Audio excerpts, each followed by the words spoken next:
ঢাকা বিশ্ববিদ্যালয় ক্যাম্পাসে পরবর্তী নির্দেশ না দেওয়া পর্যন্ত শিক্ষার্থী, শিক্ষক, কর্মকর্তা, কর্মচারীদের সকল প্রকার রাজনীতি বন্ধ রাখার সিদ্ধান্ত নিয়েছে বিশ্ববিদ্যালয় প্রশাসন। বৃহস্পতিবার রাতে বিশ্ববিদ্যালয়টির প্রশাসনিক ভবনে উপাচার্য লাউঞ্জে অনুষ্ঠিত এক জরুরি সিন্ডিকেট সভায় এই সিদ্ধান্ত নেওয়া হয়। মিটিং শেষে একাধিক সিন্ডিকেট সদস্য কালের কণ্ঠকে এই তথ্য নিশ্চিত করেছেন।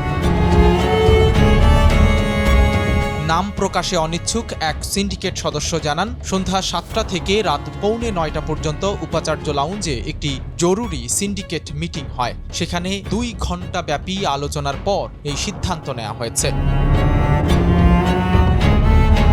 বৈষম্য বিরোধী ছাত্র আন্দোলনের পর নানা মহল থেকে বিশ্ববিদ্যালয়ে রাজনীতি নিষিদ্ধ করার দাবি ওঠে। এরপর বুধবার রাতে ঢাকা বিশ্ববিদ্যালয়ের ফজলুল হক মুসলিম হলে চোর সন্দেহে তোফাজ্জল নামের এক যুবককে নির্মমভাবে পিটিয়ে হত্যা করার ঘটনায় আবারও আলোচনায় আসে ক্যাম্পাসে রাজনীতি করার বিষয়টি।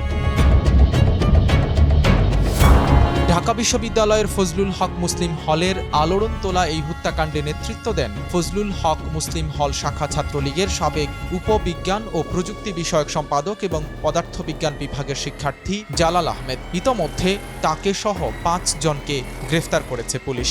এই ঘটনার পরপরই বৃহস্পতিবার রাতে ঢাকা বিশ্ববিদ্যালয় ক্যাম্পাসে রাজনীতি নিষিদ্ধের সিদ্ধান্ত হল।